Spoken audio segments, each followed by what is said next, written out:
Why the child you raised now rejects you. There's a pain that cuts deeper than any wound. The silence of your own child, the one you stayed up nights worrying about. The one you protected from the world now shuts you out of theirs. You gave them everything, your time, your love, your soul, and now you barely recognize the person staring back at you, or worse, they won't even look. You ask yourself, what did I do wrong? Why am I the villain in their story? How did love turn into distance and then into rejection? You're not alone. And no, this isn't where your story ends. Because sometimes, the greatest breakthroughs come from the most heartbreaking rejections. Let's begin. 1. The silent knife. They don't slam the door. They don't scream. They simply stop calling, stop needing you. And that quiet, that's the knife. Not the kind that draws blood, but the kind that slowly slices through your spirit. It's the unspoken rejection. The look they give you that says, you don't matter anymore. The absence of I love you where it used to live every single day. You remember the first time you held them. The warmth of their little fingers wrapped around your thumb. The sleepless nights, the scraped knees, the whispered bedtime stories. Back then you were their whole world. They didn't just love you, they needed you. Now, they don't return texts. They brush off your questions with cold indifference. And the child you once poured your soul into feels like a stranger in your own home. You ask yourself, where did I go wrong? Was I too strict? Too soft? Did I miss something? Or is this just the price of love? Watching it walk away without explanation. It's one thing to be rejected by the world. It's another thing entirely to be rejected by the person you raised. The one you'd give your life for. There's a special kind of ache when the memories you built with so much love get erased from their side like they never mattered. And the worst part? They don't even hate you. Because at least hate means they still feel something. This is colder. Emptier, like you've become invisible. It's a betrayal without a crime, a punishment without a verdict, and it leaves you questioning everything about who you are as a parent, and even deeper, who you are as a person. But here's what most people don't realize. The silence isn't just theirs, it becomes yours too. You stop talking about it. You pretend you're okay. You wear a brave face in public, while inside you're screaming for answers, for connection, for a second chance. This isn't about ego. It's about heartbreak. It's about being forgotten by the very soul you helped shape. But listen carefully. This is not the end of your story. Because the same love that built that child still lives in you. And the same strength that helped you raise them will help you rise again. Right now you may feel broken. But what feels like an ending might just be the beginning of a deeper truth you haven't seen yet. And if you stay with me, you'll see exactly what that truth is. 2. Everything you gave them everything. Not just money or meals, but pieces of your soul, over and over again. They'll never fully understand the nights you stayed awake, heart pounding, praying they'd make it home safe. The meals skipped so they could eat. The dreams shelved so they could chase theirs. You didn't parent with a manual. You led with your heart. You learned through trial, through pain, through relentless sacrifice. And still you showed up, even when you had nothing left in the tank. Remember the moments they'll never recall. When you caught them before they fell, held them through silent tears, protected them from storms they never even saw coming. You were their shelter, their safe space, and you never asked for anything in return, except maybe, one day, their love. And for a while it felt worth it. Every scraped knee mended, every school event attended, every lesson taught. Even when you were falling apart inside, you gave them more than your time. You gave them your identity. So when they turn away, it doesn't just feel like rejection. It feels like erasure, as if none of it mattered, as if you were just a phase in their life they're trying to outgrow or forget.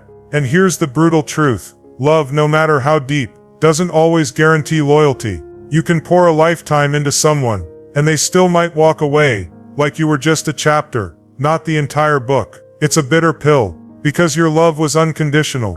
But their return, it feels conditional, based on moods, influences, or whatever version of the story they've come to believe. It's easy to feel betrayed, to look back and wonder, was I ever enough? But here's what I want you to remember. Just because they've forgotten doesn't mean you were forgettable. Just because they've walked away, doesn't mean your love was wasted. What you gave was real. And even if they don't see it now, the roots of that love run deep, deeper than time, deeper than pain.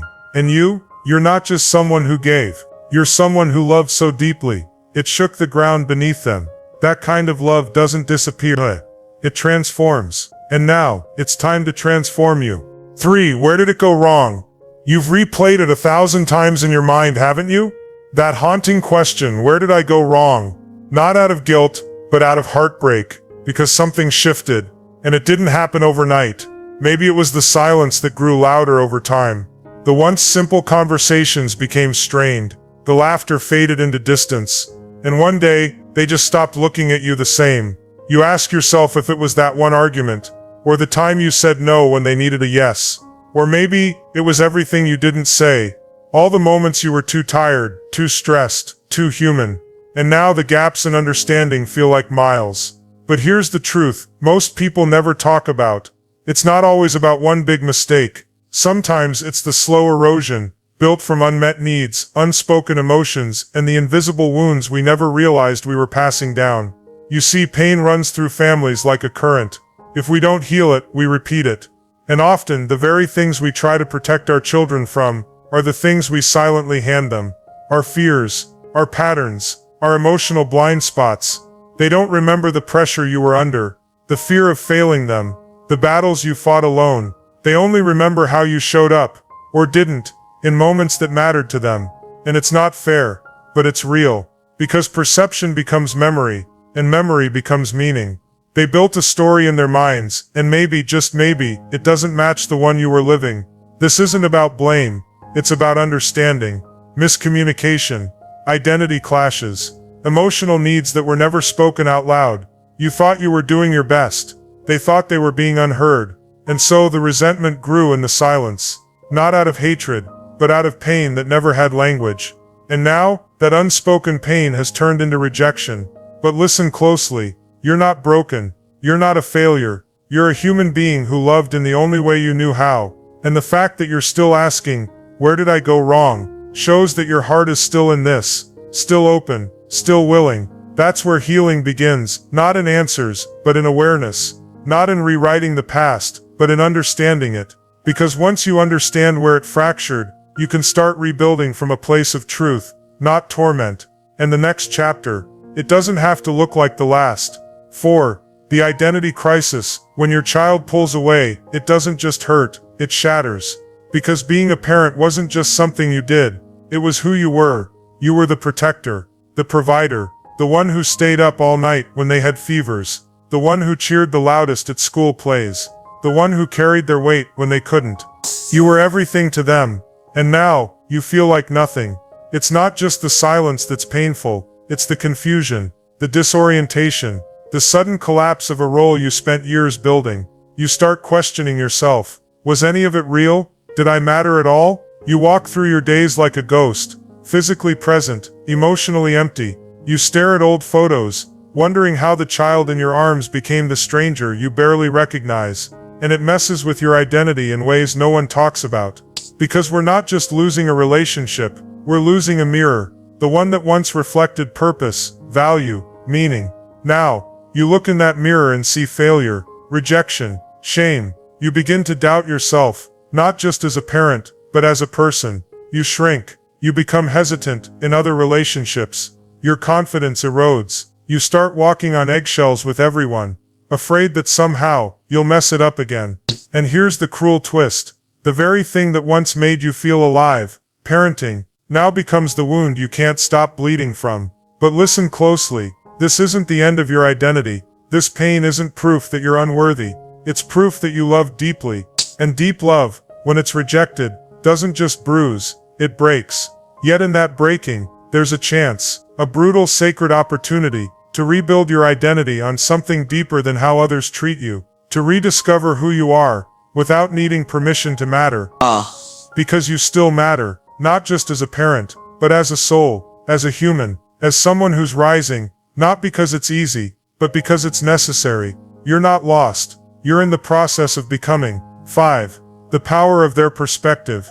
What if the story you've been telling yourself isn't the full story? What if your child isn't rejecting you, but something inside themselves that they've never known how to express? This isn't about blame. This isn't about fault. This is about understanding. Because healing doesn't start with proving you were right. It starts with the courage to see differently. You see, every child experiences their parents through an emotional lens, And sometimes, what they felt isn't what you intended. You may have given love, but they might have felt pressure. You may have provided safety, but they might have felt controlled. You may have tried to prepare them for the world, but maybe they felt they couldn't breathe in yours. And here's the hardest truth to face. Sometimes, in trying to protect our children, we unknowingly silence their voice. We love with intensity, but forget to listen with humility. To them, maybe it wasn't that you didn't care. Maybe it was that they didn't feel seen. Not for what you hoped they'd become, but for who they already were. This doesn't make you a bad parent. This makes you human. And it makes them human too, because they're hurting too. That silence, that distance, that rebellion, it's not just anger, it's pain. Their pain, and pain unspoken often comes out as punishment. Not because they hate you, but because they don't know how to reach you. Imagine their internal world, trying to form an identity, trying to be enough, in a world that constantly tells them they're not, trying to survive emotions they were never taught to name. Now imagine doing all that, while feeling misunderstood by the one person who was supposed to understand you. It's heavy. It doesn't excuse the rejection, but it explains the wound. And understanding that can be the key that unlocks healing for both of you. Because here's what's powerful. When you let go of the need to defend your role, you open the door to repair the relationship. When you shift from "why don't they love me" to "how might they have felt unloved by me," you don't become weak, you become wise. This isn't about erasing your pain, it's about seeing theirs, so both of you can stop bleeding. You can't rewrite the past, but you can create a future where both stories matter. And it begins the moment you choose compassion over control, curiosity over conclusion, and love, real love, over the need to be right. 6 unspoken expectations. We all carry silent contracts in our hearts. Invisible agreements we never spoke but deeply expected to be honored. I raised you so you'll always stay close. I sacrificed for you so you'll be grateful. I gave you everything so you'll never shut me out. But here's the truth no one wants to admit: unspoken expectations are silent traps. They set the stage for heartbreak, not connection. Because what feels obvious to you may feel oppressive to them. What you meant as love, they may have received as obligation. And when they don't respond the way you hoped, it feels like betrayal, even though they never agreed to the contract you were holding. That's not because they don't love you. It's because they're trying to find themselves without being buried under who they were expected to be. Let that sink in. Your child isn't rejecting you. They're rejecting a version of themselves they felt they had to perform. And that's painful. But it's not hopeless. Because here's where healing begins. By breaking the silence around these expectations. By recognizing where love got entangled with control. Where giving turned into silent debt. You see, love that comes with an invoice, even if unspoken, doesn't feel like love. It feels like pressure, and pressure suffocates intimacy. Now ask yourself, what expectations are you still holding on to? What story have you created about what your child should do, should say, should be? And what would it feel like to let that story go? To love them as they are, not as you hoped they'd become. Because the truth is, most of us are still carrying wounds from our own childhood. Wounds of not being enough. And sometimes we unconsciously seek healing through our children, as if their love can fix our past. But it can't, and it's not their job to. When you release them from your unspoken expectations, you release yourself from the weight of disappointment. You make space for real love, the kind that doesn't come from guilt or duty, but from freedom and mutual respect. That's where reconnection is born. And the moment you stop demanding what they never promised, you may finally get what you truly need. Their authentic love. Not their obligated loyalty. 7. Letting go of the fantasy. There's a silent grief no one talks about: the death of the fantasy. Not the death of your child. They're still here. But the death of who you imagined they'd be. The bond you thought you'd have. The future you dreamed of sharing. You pictured the phone calls, the holidays, the pride in their eyes when they looked at you and said, "Thank you. I understand now. You were right." But that moment never came.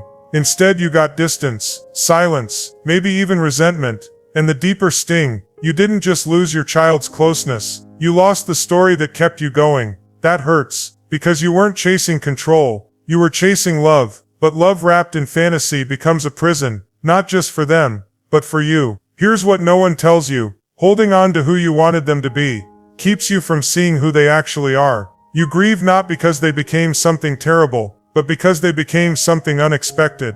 And sometimes our greatest suffering comes not from what's wrong, but from what's different than what we pictured. So how do you heal? You begin with the hardest truth. They were never here to fulfill your script. They were never born to act out your unspoken dreams. They came through you, but they do not belong to you. That's brutal, but it's also the doorway to peace. Because the moment you let go of the fantasy, the moment you release the version of them that never existed, you free both of you to build something real. And what's real might be imperfect. It might take time. It might not look like what your friends have, or what Instagram says family should be, but it will be true. It will be built on honesty, not hope, on acceptance, not illusion. This grief, it's sacred. It's the space between expectation and reality. And if you allow yourself to feel it, fully honestly, it becomes a kind of rebirth. You don't have to pretend it doesn't hurt. You don't have to pretend you're over it. You just have to stop feeding the fantasy. Because as long as you cling to what never was, you miss the beauty of what still could be.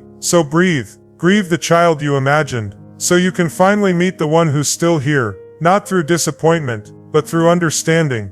And maybe, just maybe, that's the beginning of a new kind of love. One that doesn't look perfect, but feels free. 8. Reclaiming your inner worth. Just because they walked away, doesn't mean you're not worthy of love. Let that sink in. Their silence is not a verdict. Their distance is not a measure of your value. You are not broken because they don't see you clearly. You are not unlovable because they forgot how to love you back. Somewhere along the way, you gave away your mirror. You let their opinions reflect who you thought you were. And when they rejected you, you rejected yourself. But here's the truth. Your worth was never up for debate. Not when they slammed the door. Not when they stopped calling. Not when they made you feel invisible. You were valuable before they could speak. You were worthy before they had opinions. You are still enough, even in their absence. This pain you're feeling, it's not just about missing them. It's about forgetting you. You forgot your own strength. You forgot your own light. You forgot the version of you that existed before their approval became your oxygen. But here's the beauty. You can reclaim it. Right now you get to draw a line. Not out of anger, not out of blame, but out of self-respect. You can say, I will no longer make myself smaller to earn someone's love. I will no longer let my value be dictated by someone who can't see my heart. Because the moment you stop begging to be chosen, you start choosing yourself. You don't need their permission to feel whole. You don't need reconciliation to begin healing. You just need to remember, you were never the problem. You were a person doing their best with the tools they had. And if they couldn't receive your love, that's their journey, not your fault. This is your invitation, not to fix them, but to rediscover you. The you who is still kind, still powerful, still full of love. You don't need closure from them. You need clarity within. Because once you reclaim your inner worth, once you stop outsourcing your identity, you rise. You become untouchable. Not because you're hardened, but because you're finally whole. 9. Choosing healing over control. You don't need their apology to heal. You don't need them to admit they were wrong. And you don't need to control the outcome to find peace. Let that truth settle deep. Because too often we confuse healing with fixing. We think if we say the right words, do the right thing, prove our worth just one more time, maybe they'll come back. Maybe they'll see our heart. Maybe we'll feel whole again. But healing doesn't come from forcing closure. It comes from surrendering control. It's realizing that you can't control how they feel. You can't rewrite their story. You can't undo what they've already decided in silence. But you can control how you rise from it. You can choose to stop bleeding for someone who won't even notice the wound. You can reclaim your peace by letting go of the need to be understood. Because real healing starts when you stop trying to fix what's out of your hands and start nurturing what's within your soul. It means no longer waiting by a door that's already closed. No longer rehearsing the perfect conversation in your mind. No longer tying your happiness to their response. You are not here to beg for peace. You're here to build it. Piece by piece, day by day, without needing anyone's permission to begin. And yes, it hurts to let go of the fantasy. The dream that someday they'll return and make it all okay. But the moment you release that illusion, you make space for something better. A version of you that isn't defined by rejection. A version of you that stops needing control to feel safe. Because healing isn't passive. It's a powerful intentional choice. To love yourself even when they didn't. To forgive without forgetting who you are. To move forward not because they deserve it, but because you do. You don't need to control what they do. You just need to choose who you will become. And today you choose healing, over control, over fear, over waiting. That's the beginning of everything. 10. Your chapter isn't over. This is not the end of your story. Yes, they walked away. Yes, it shattered you. Yes, it felt like your world collapsed in silence. But your life didn't end the moment they turned their back. In fact, that was just the end of a chapter, not the whole book. And here's the truth most people miss. Rejection isn't the final word. It's an invitation to rise, to rewrite, to rebuild something even more honest, more powerful, more you. Because you are not the abandoned version of yourself. You are not the forgotten one. You are not what they failed to see. You are what you choose to create now, in the aftermath, in the silence, in the space where your healing begins.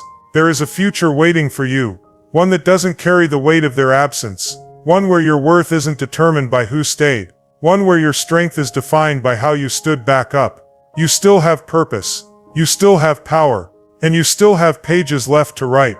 But this time write them for you, not to be loved, not to be chosen, not to prove anything.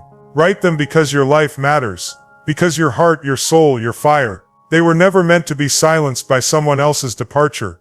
Maybe they couldn't handle your depth. Maybe they weren't meant to stay.